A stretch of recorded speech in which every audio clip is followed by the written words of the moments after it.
Everyone, this is Mamta Samariya Khandelwal and you are watching MSK chemistry. तो आज हम डिस्कस करने वाले हैं जीओसी के बहुत ही इंपॉर्टेंट टॉपिक जिसे कि कहते हैं हम इंडक्टिव इफेक्ट। ये एक इलेक्ट्रॉन डिस्प्लेसमेंट इफेक्ट है। तो डिस्कस करते हैं, वीडियो को एंड तक जरूर देखिएगा। चैनल पर नए हैं तो please subscribe our channel and hit the bell icon.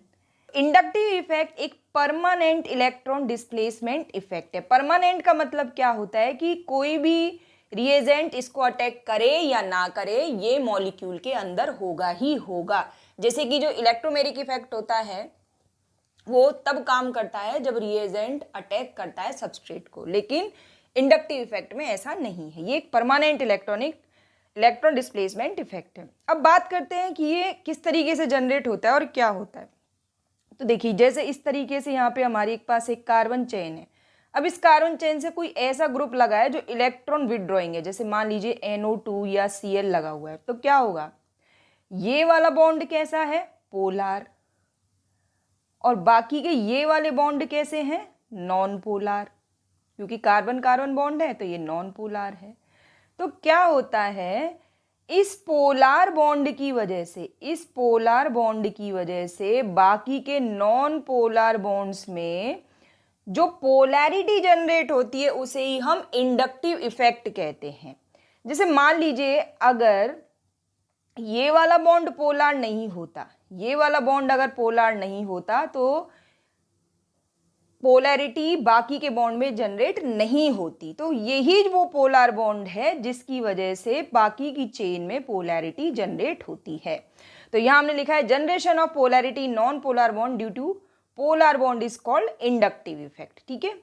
Second, it is generated due to the difference in electronegativity of bonded atoms. तो नॉन पोलार बॉन्ड में पोलैरिटी का जनरेट होना किसकी वजह से, एक पोलार बॉन्ड की वजह से, उसे ही हम इंडक्टिव इफेक्ट कहते हैं। अब सबसे इंपॉर्टेंट बात इसके बारे में है, it operates through sigma bond only.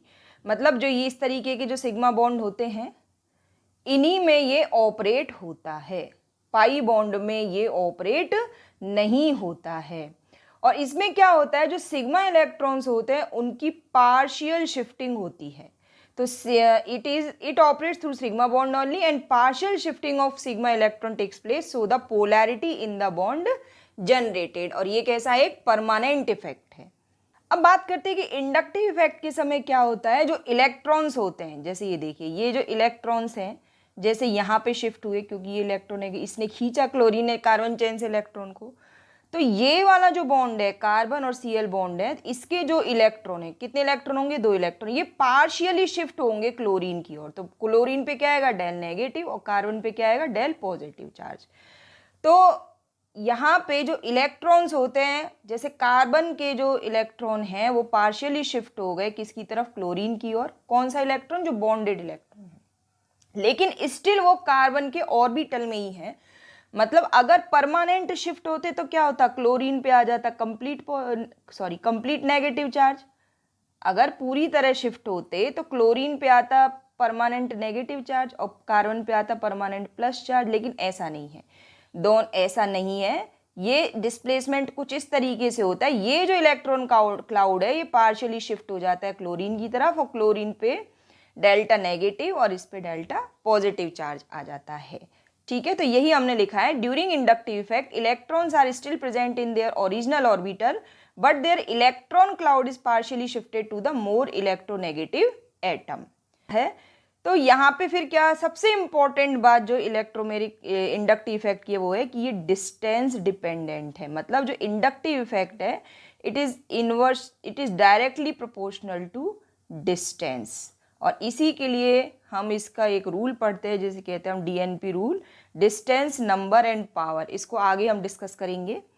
तो ये हमेशा ध्यान रखिए, इंडक्टिव इफेक्ट डिस्टेंस डिपेंडेंट है। जैसे जैसे डिस्टेंस बढ़ती जाएगी इसका इफेक्ट कम होता जाएगा। जैसे कि मान लीजिए ये वाले कार्बन चेन है, ठीक है, और यहाँ पे क्लोरीन लगा हुआ है और क्लोरीन ने इलेक्ट्रॉन खींचे अपनी ओर, तो यहाँ पे पार्शियल नेगेटिव, यहाँ पे पार्शियल पॉजिटिव, तो इस कार्बन पे भी पार्शियल पॉजिटिव चार्ज आएगा। लेकिन पॉजिटिव चार्ज की वैल्यू कार्बन 1 पे ज़्यादा होगी और कार्बन 2 पे कम होगी, कार्बन 3 पे और ज़्यादा कम होगी। तो ये 3 डेल बनाने का मतलब ये नहीं है कि ज़्यादा चार्ज आएगा, नहीं, कम चार्ज आएगा। और 4th पे बहुत कम आएगा और 5th पे तो ये काम करेगा ही नहीं। तो मतलब ये कहाँ तक ऑपरेट करता है, सिर्फ 3 to 4 कार्बन एटम तक ही ये ऑपरेट करता है, इसलिए हम इसे कहते हैं डिस्टेंस डिपेंडेंट इफेक्ट है। और इसमें क्या होता है, ये it is weak, inductive effect weak है किसके कंपेयर में, रेजोनेंस और हाइपर कॉन्जुगेशन में। तो सबसे स्ट्रांग होता है रेजोनेंस या मेसोमेरिक इफेक्ट, उसके बाद होता है हाइपर कॉन्जुगेशन और उसके बाद होता है इंडक्टिव इफेक्ट। तो लेकिन ऐसा क्यों है बच्चे के दिमाग, तो इसी क्वेश्चन का हम जवाब दे देते हैं। तो देखिए, सिग्मा बॉन्ड जो इलेक्ट्रॉन्स होते हैं वो स्ट्रांगली बॉन्डेड होते हैं, आप ये तो जानते हैं कि सिग्मा बॉन्ड पाई बॉन्ड से ज़्यादा स्ट्रांग होता है। और जो लॉन पेयर के इलेक्ट्रॉन होते हैं वो तो एक ही सेंटर के कंट्रोल में रहते हैं, है ना, इसलिए उनका डिस्प्लेसमेंट मूवमेंट ज़्यादा आसान होता है लॉन पेयर्स का। तो सिग्मा बॉन्ड पाई बॉन्ड और लॉन पेयर के कंपैरिजन में क्या होते हैं, स्ट्रांगली बॉन्डेड होते हैं। ठीक है, हमने क्या बताया कि इंडक्टिव इफेक्ट में मूवमेंट ही सिग्मा इलेक्ट्रॉन्स का होता है। तो जो स्ट्रांगली बॉन्डेड इलेक्ट्रॉन्स है उनका मूवमेंट तो ऑब्वियसली थोड़ा स्लो ही होगा, थोड़ा कम होगा। और इसके अलावा क्या होता है, इंडक्टिव इफेक्ट में ओनली पार्शियल शिफ्टिंग होती है, जबकि रेजोनेंस में क्या होता है, कंप्लीट शिफ्टिंग होती है इलेक्ट्रॉन की, पाई इलेक्ट्रॉन हो या लॉन पेयर हो, उसका कंप्लीट शिफ्ट होता है। इसी की तरह हाइपर कॉन्जुगेशन में भी जो अल्फा कार्बन से जुड़ा हुआ जो हाइड्रोजन है उस बॉन्ड के दोनों इलेक्ट्रॉन शिफ्ट होते हैं। तो वहां पे क्या होता है, इलेक्ट्रॉन का कंप्लीट शिफ्टिंग होता है रेजोनेंस में और हाइपर कॉन्जुगेशन में। लेकिन इंडक्टिव इफेक्ट में इलेक्ट्रॉन का पार्शियल शिफ्टिंग होता है। क्या बताया मैंने आपको शुरू में कि जो इलेक्ट्रॉन्स होते हैं वो ऑर्बिटल को छोड़ते नहीं है, अपने ओरिजिनल ऑर्बिटल को, लेकिन उनका इलेक्ट्रॉन क्लाउड पार्शियली दूसरे ग्रुप की ओर शिफ्ट हो जाता है। तो इसीलिए जब इलेक्ट्रॉन का कंप्लीट ट्रांसफर नहीं हो रहा है तो ऑब्वियसली वो वाला जो इलेक्ट्रॉन डिस्प्लेसमेंट इफेक्ट है वो तो थोड़ा वीक ही होगा। इसके अलावा डिस्टेंस पे भी डिपेंड करता है, जबकि जो मेसोमेरिक इफेक्ट होता है वो डिस्टेंस पे डिपेंड ही नहीं करता है। तो वो सारे इफेक्ट स्ट्रॉन्ग है, लेकिन जो इंडक्टिव इफेक्ट है वो वीक है। इसके अलावा ये हमने एक्सप्लेनेशन दिया है, एक्सप्लेनेशन में लिखा है inductive effect depends in inductive effect electrons are still present in their original orbital, but in resonance and hyperconjugation electrons leave their original orbital. तो इंडक्टिव इफेक्ट का यूज क्या है, तो बहुत ज्यादा ये यूज होता है कार्बोकेटाइन की स्टेबिलिटी को कंपेयर करने में, कार्बेनाइन की स्टेबिलिटी, इसके अलावा कार्बोक्सिलिक एसिड और एल्कोहल्स की एसिडिक स्ट्रेंथ को कंपेयर करने में इसको बहुत ज्यादा यूज किया जाता है। जीओसी माइनस आई इफेक्ट क्या होगा, अगर इस कार्बन चेन से कोई ऐसा ग्रुप लगा हो जो इस कार्बन चेन से इलेक्ट्रॉन अपनी ओर खींच ले तो इसे माइनस आई इफेक्ट कहते हैं। और अगर इसी कार्बन चेन से कोई ऐसा ग्रुप जुड़ा हो जो इसको इलेक्ट्रॉन दे दे तो क्या होगा, इस कंडीशन में तो यहाँ पे आएगा पार्शियल नेगेटिव चार्ज और यहाँ पे आ जाएगा पार्शियल पॉजिटिव चार्ज, और इस केस में इस पे आएगा पार्शियल पॉजिटिव चार्ज और इन पे आ जाएगा पार्शियल नेगेटिव चार्ज। तो बस माइनस आई और प्लस आई इफेक्ट यही है। और माइनस आई इफेक्ट में क्यों काम करता है, it is due to electron withdrawing group attached to carbon chain. दूसरा, इस वजह से क्या होता है, it decreases the electron density in carbon chain. तो अब हम देखते हैं कि वो कौन से ग्रुप हैं जो माइनस आई इफेक्ट शो करते हैं। तो यहाँ पे देखिए, जैसे मैं यहाँ पे लिख दूं OR2 positive, NF3 positive, NR3 positive and NH3 positive, ये कैसे हैं, स्ट्रॉन्ग इलेक्ट्रॉन विड्रॉइंग ग्रुप है। क्यों, क्योंकि देखिए इन पे पॉजिटिव चार्ज है तो ये इलेक्ट्रॉन के भूखे हैं, अपना चार्ज ये न्यूट्रलाइज करना चाहेंगे। तो ये वाले जो हैं वो highly strong minus I effect show करने वाले ग्रुप हैं क्योंकि इन पे पॉजिटिव चार्ज है। अच्छा, एक दूसरी कैटेगरी देखते हैं। ठीक है, यहाँ पे नाइट्रोजन के जो लोन पेयर हैं वो ऑक्सीजन के साथ रेजोनेंस में है, तो नाइट्रोजन पे पार्शियल पॉजिटिव चार्ज आ जाता है। इसी तरीके से साइनाइड में हम देखें तो यहाँ पे ये डेल नेगेटिव और यहाँ पे डेल पॉजिटिव। अगर हम एल्डिहाइडिक ग्रुप में देखें तो कार्बन पे डेल पॉजिटिव और यहाँ पे डेल नेगेटिव। इसी तरीके से अगर हम ये इन ग्रुप्स को देखें तो यहाँ पे क्या हो रहा है, जो पॉजिटिव चार्ज है वो कंप्लीट नहीं है, पॉजिटिव चार्ज यहाँ पे पार्शियल है माइनस आई ग्रुप का, तो इसको आप नोट कर सकते हैं। प्लस आई इफेक्ट किसकी वजह से होता है, जब कोई इलेक्ट्रॉन डोनेटिंग ग्रुप जुड़ा हुआ हो और वो क्या करता है, इलेक्ट्रॉन डेंसिटी को इंक्रीज कर देता है कार्बन चेन में। तो देते हैं, तो देखो यहाँ पे हमने क्या लिखा है, -CH2, ठीक है। देखो माइनस चार्ज है, तो जिसका जितना ज़्यादा माइनस चार्ज होगा उसको इलेक्ट्रॉन रिलीज करने की टेंडेंसी उतनी ही ज़्यादा होगी। और अब आप कहेंगे कि CH2 का NH से ज़्यादा क्यों होता है, क्योंकि कार्बन की इलेक्ट्रॉन को होल्ड करने की कैपेसिटी कम होती है, नाइट्रोजन की ज़्यादा होती है और ऑक्सीजन की बहुत ही ज़्यादा होती है, इसलिए इनका ऑर्डर यही रहेगा। इसके बाद ये देखिए, इन वालों पे तो क्या है, कंप्लीट माइनस चार्ज है, यहाँ पे क्या है, पार्शियल नेगेटिव, यहाँ पे पार्शियल नेगेटिव और यहाँ पे पार्शियल पॉजिटिव। तो पार्शियल नेगेटिव चार्ज है, चार्ज का डीलोकलाइजेशन हो गया, है ना। फिर भी ये सारे कितने हैं, +I, स्ट्रॉन्ग +I वाले हैं ये H3 से। तो ये ऑर्डर भी आपको याद करना होगा। हमको स्टेबिलिटी और कंपेयर करना है कार्बोकेटाइन और कार्बेनाइन का। तो देखिए, कार्बोकेटाइन पे प्लस चार्ज होता है, कार्बेनाइन पे कार्बन के ऊपर माइनस चार्ज होता है। अब हम ये देखते हैं कि किसी भी चार्ज स्पीशीज की जो एनर्जी होती है, किसके प्रोपोर्शनल होती है, चार्ज के, ठीक है। चार्ज ज़्यादा होगा तो एनर्जी ज़्यादा होगी, और जब चार्ज ज़्यादा होता है तो क्या होता है, स्टेबिलिटी कम होती है।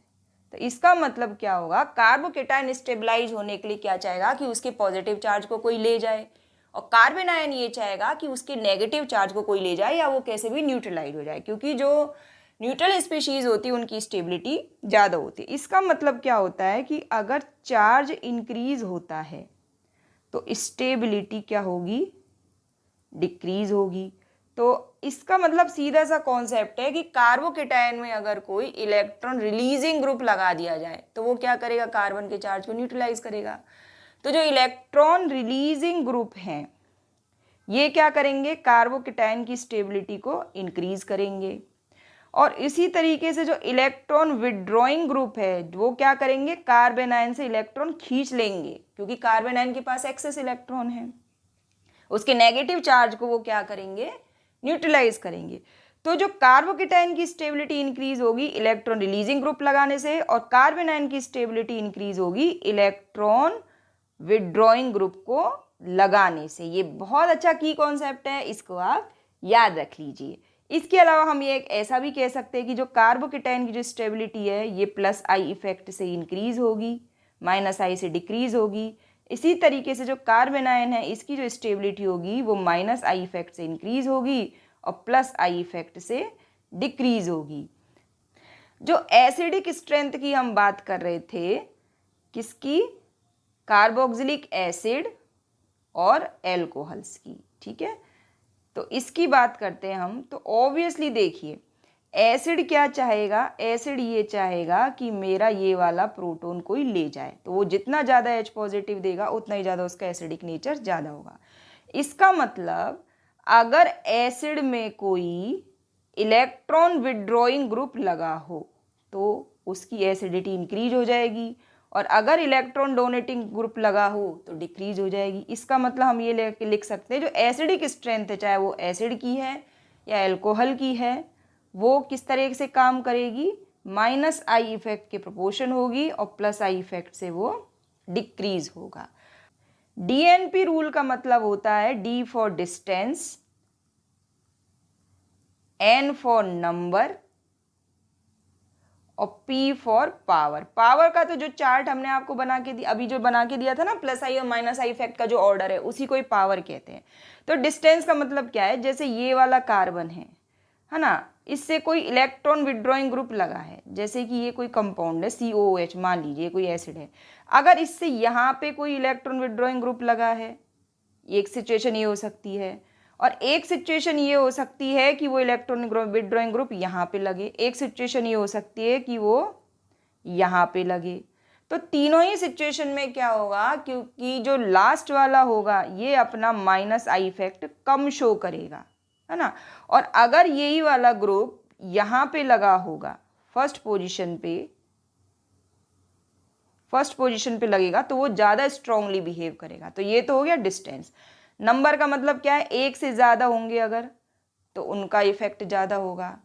और पावर को जब ये कंपेयर करने में ये रूल बहुत काम आता है, पहले हम डिस्टेंस देखते हैं, मतलब पावर अगर कम भी हो और वो पास में हो तो वो इफेक्ट ज़्यादा काम करेगा। फिर हम देखते हैं नंबर कितने हैं, 1 है या 2 है, वीक है और 2 हैं तो वो ज़्यादा स्ट्रांगली बिहेव करेंगे। फिर हम देखते हैं पावर। ठीक है, आगे हम इसको डिस्कस करते हैं एग्जाम्पल्स में।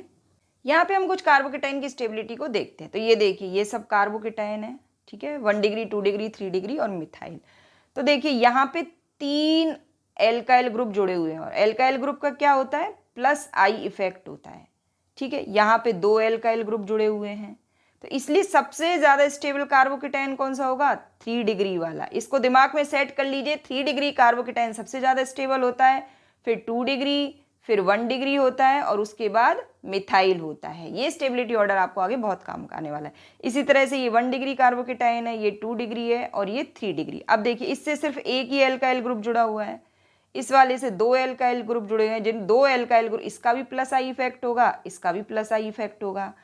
और यहाँ पे तो 3 है, एक ये और एक ये, तो तीनों अपने प्लस आई इफेक्ट को शो करेंगे। ठीक है, इसलिए कार्बोकेटाइन की स्टेबिलिटी में ये हमें बहुत ज़्यादा हेल्प करेगा। एक और एग्जांपल ले लेते हैं, जैसे कि मान लीजिए ये वाला कार्बोकेटाइन है, ठीक है। अच्छा, अब यहाँ पे हम देखते हैं डीएनपी रूल से, इनको हम डिस्कस करते हैं कौन सा ज़्यादा वाला कार्बोकेटाइन ज़्यादा स्टेबल होगा। तो देखो यहाँ पे देखिए, नाइट्रो की पावर क्लोरीन से ज़्यादा है। लिस्ट में देखिए जो हमने ऑर्डर बनाया था, NO2 is strong -I as compare to chlorine, लेकिन रूल क्या है, डी। पहले हम क्या देखते हैं, डिस्टेंस। तो डिस्टेंस में सबसे पास ये वाला है, ये थोड़ा दूर है, ये इमीडिएट कार्बन पे है और ये दूसरे नंबर के कार्बन पे है। तो इसका मतलब इस वजह से हम सबसे पहले डिस्टेंस को देखते हैं, पावर को नहीं देखेंगे। ये वाला जो कार्बोकेटाइन होगा वो कम स्टेबल होगा, ये वाला कार्बोकेटाइन ज़्यादा स्टेबल क्यों होगा, अरे देखो -I इफेक्ट है भाई। तो -I वाले ग्रुप तो क्या कर रहे हैं, -I वाले ग्रुप कार्बोकेटाइन की स्टेबिलिटी को डिक्रीज कर रहे हैं। तो NO2 का जो -I इफेक्ट है, यहाँ पे देखिए NO2 का जो -I इफेक्ट है ज़्यादा है ना, और वो दूर भी है। तो कौन सा कार्बोकेटाइन ज़्यादा स्टेबल होगा, अगर ये A है और ये B है तो B वाला ज़्यादा स्टेबल होगा बजाय A के। कार्बेनाइन सबसे ज़्यादा स्टेबल होता है, उसके बाद 2 डिग्री, देन 3 डिग्री। ठीक है, ये यहाँ पे 2 डिग्री है और ये भी यहाँ पे 1 डिग्री ही है। अच्छा, अब अगर इनको हम कंपेयर करें तो यहाँ पे देखिए, ये इमीडिएट फर्स्ट कार्बन पे लगा हुआ है इसके साथ, और यहाँ पे ये सेकंड कार्बन पे लगा हुआ है। NO2 कैसा है, NO2 -I शो करता है, इसलिए इस वाले कार्बेनाइन की स्टेबिलिटी दूसरे वाले से ज़्यादा होगी। तो जो एसिडिक स्ट्रेंथ होती है ये प्रोपोर्शनल होती है -I के और इन्वर्सली प्रोपोर्शनल होगी +I के। अब यहाँ पे देखिए, हम एसिटिक एसिड और क्लोरोएसिटिक एसिड को कंपेयर करते हैं, तो यहाँ पे एक -I वाला है, इसलिए इसकी जो एसिडिक स्ट्रेंथ होगी इस वाले की ये ज़्यादा होगी। वहीं यहाँ पे देखें हम डीएनपी रूल क्या कहता है, नंबर। 3 क्लोरीन यहाँ पे हाइड्रोजन, 3 क्लोरीन ने हाइड्रोजन को डिस्प्लेस कर दिया, तो ट्राईक्लोरोएसिटिक एसिड की एसिडिक स्ट्रेंथ सबसे ज़्यादा होगी। अब हम फिनोल को देखते हैं। आप फिनोल को तो आप जानती हैं, ये वीकली एसिडिक नेचर का होता है, लेकिन इसमें आपने 3 -I वाले ग्रुप लगा दिए, नाइट्रो 3, तो वो क्या करेंगे, इसकी एसिडिटी को बहुत ज़्यादा इंक्रीज कर देंगे। तो ट्राई नाइट्रोफिनोल पिक्रिक एसिड होता है, इसकी एसिडिटी इनऑर्गेनिक एसिड जैसी तरह ही होती है, इसलिए इसे पिक्रिक एसिड कहते हैं, ट्राई नाइट्रोफिनोल। तो आई होप आज का वीडियो आपको बहुत पसंद आया होगा। चैनल पर नए हैं तो प्लीज सब्सक्राइब और channel and hit the bell icon. Thank you for watching MSK chemistry.